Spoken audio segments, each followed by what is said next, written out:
Hello, and welcome to Mythic Mundi. In the grand tapestry of human history, few things have held more power than language. Words build empires and topple them. Rhetoric can sway the hearts of millions, turning enemies into allies, or allies into enemies. Communication is the bedrock of our society, the tool of our greatest diplomats, artists, and leaders. But what if this power, the mastery of language, the art of persuasion, the ability to win favor, was not just a skill to be learned, but a gift to be granted? In the shadowed corners of ancient texts and forbidden libraries, history has preserved collections of human thought that grapple with the unknown. Among the most enigmatic of these is the 17th century grimoire known as the Lesser Key of Solomon, which contains the Ars Goetia. This text is not a simple story, but a complex, systematic catalog. It lists 72 entities, or spirits, detailing their alleged powers, their appearances, and the titles they hold within a complex, mythological hierarchy. Today, we are not here to practice or to preach, but to explore, to peel back the layers of text and symbolism. We turn our focus to the 29th spirit listed, a figure of profound contrast and fascinating power, Forneus, the Great Marquis of the Infernal Court.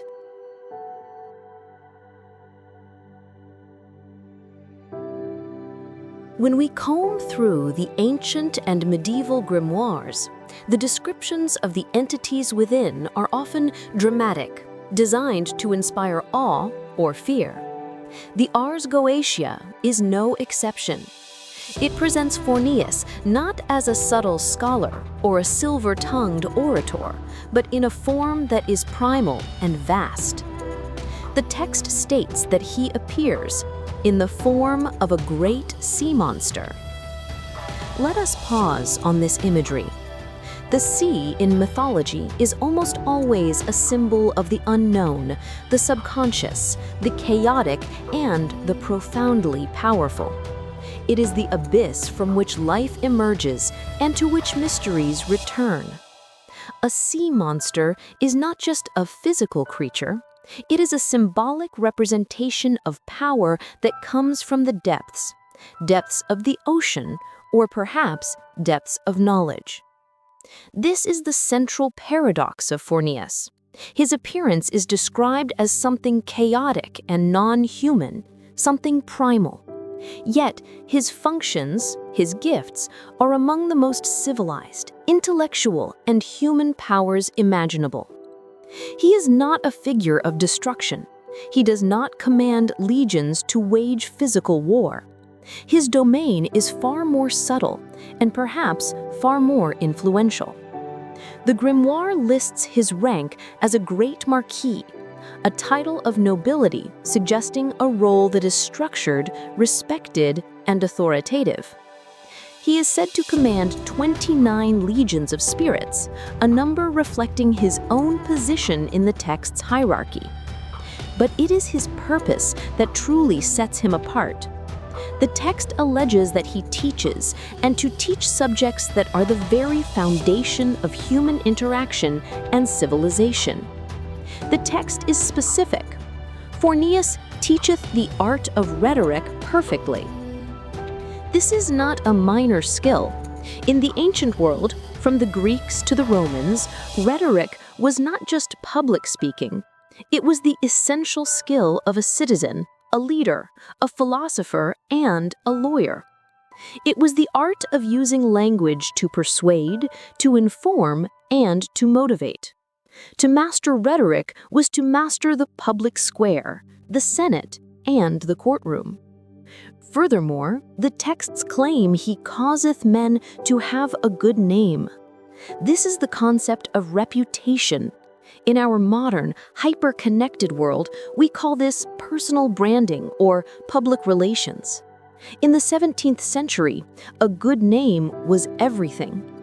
It was the source of one's credit, one's social standing, and one's legacy.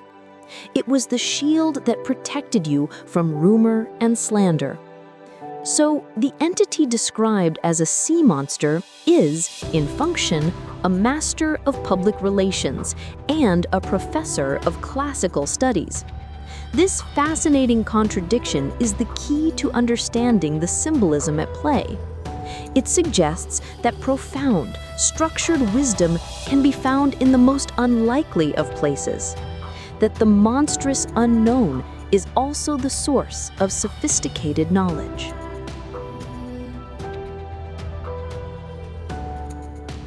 Let us delve deeper into the gifts attributed to Forneus. They are not random, they are interconnected, painting a complete picture of social and intellectual mastery. First is the gift of languages. The text states, he imparts the understanding of tongues. In the 17th century, when these texts were compiled, the world was opening up, but true multilingualism was a rare and powerful skill. It was the key to diplomacy, to trade, to scholarship. To understand another's tongue was not just to speak their words, but to access their culture, their ideas, and their secrets.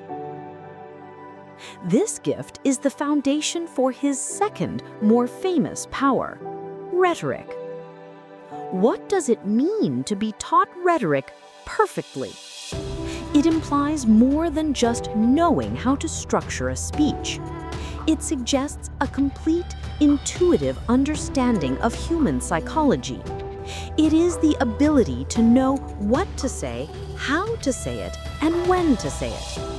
It is the power of a perfectly chosen word, a perfectly timed pause, a flawlessly constructed argument that seems not just persuasive, but true.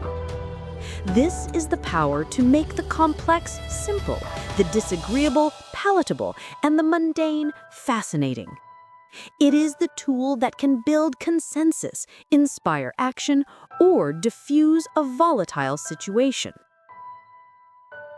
This power, the mastery of language and rhetoric, naturally leads to his third and most enigmatic gift. The grimoire claims that Forneus maketh one to be beloved of his foes as well as of his friends. This is a profound statement. It is one thing to be loved by your friends. That is the basis of companionship.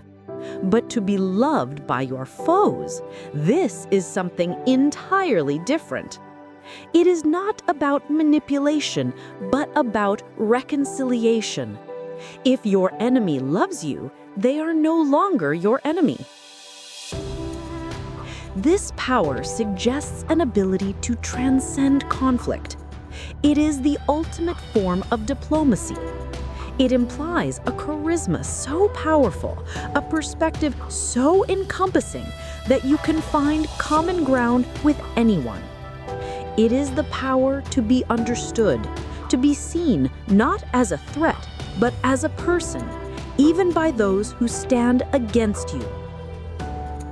When you combine these three gifts, the understanding of languages, the mastery of rhetoric, and the ability to be loved by all, you have the complete toolkit for the ultimate diplomat, the perfect negotiator, the ideal leader. Forneus is not presented as a warrior. He is presented as a solution. He is the symbolic answer to a world filled with conflict, misunderstanding, and division. He represents the idea that the greatest power is not found in a sword, but in the right word. The text promises that through his office, one can gain a good name and honor. This is the natural outcome of his other gifts. A person who speaks eloquently, who understands others, and who can turn enemies into friends will inevitably gain a sterling reputation. This is the core of the Forneus mythology. Knowledge applied through language leads to connection, and connection in its purest form leads to honor and a good name. The monster from the deep is, in fact, a symbol of the very peak of human social achievement.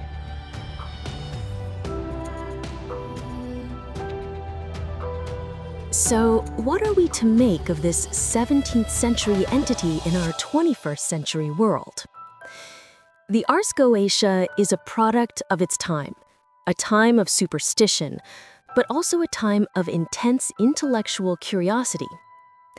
These texts can be read as complex psychological catalogs. They are, in a way, a map of human desires. And what does Forneus represent? He represents the timeless, deeply human desire to be understood. His monstrous form from the sea is a powerful metaphor. It suggests that these skills, true communication, empathy, and rhetoric, are not simple or superficial. They must be dredged from the depths of our own understanding. They come from the often chaotic and monstrous parts of our own subconscious, and from engaging with the unknown. To truly master language, you must first master the deep, unspoken currents of human emotion and psychology. In our modern world, we are no longer cataloging spirits in grimoires, but the challenges Forneus represents are more relevant than ever. We live in an ocean of information, a digital sea. We are constantly communicating, yet constantly misunderstood. We have more friends than ever, yet online conflicts can ignite in an instant. The figure of Forneus serves as a symbolic reminder of what true mastery of communication entails. It's not about shouting the loudest. It's not about having the most followers. It is the art of perfect rhetoric, speaking with clarity, precision, and empathy.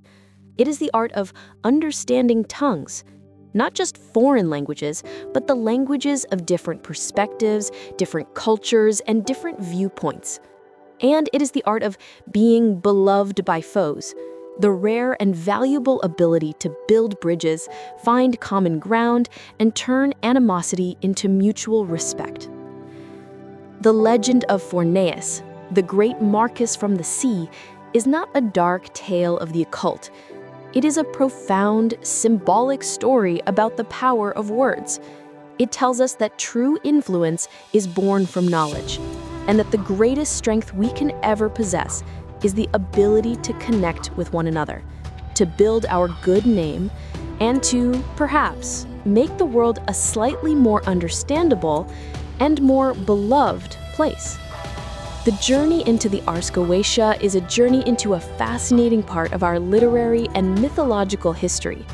It shows us how past generations wrestled with concepts of power, knowledge, and the human condition, encoding their ideas in a language of symbols and spirits. What figure from mythology, folklore, or ancient texts would you like us to explore next? Let us know in the comments below. And if you enjoyed this journey into the symbolic depths of Mythic Mundi, please don't forget to like this video, subscribe for more deep dives, and comment with your thoughts. Thank you for joining us.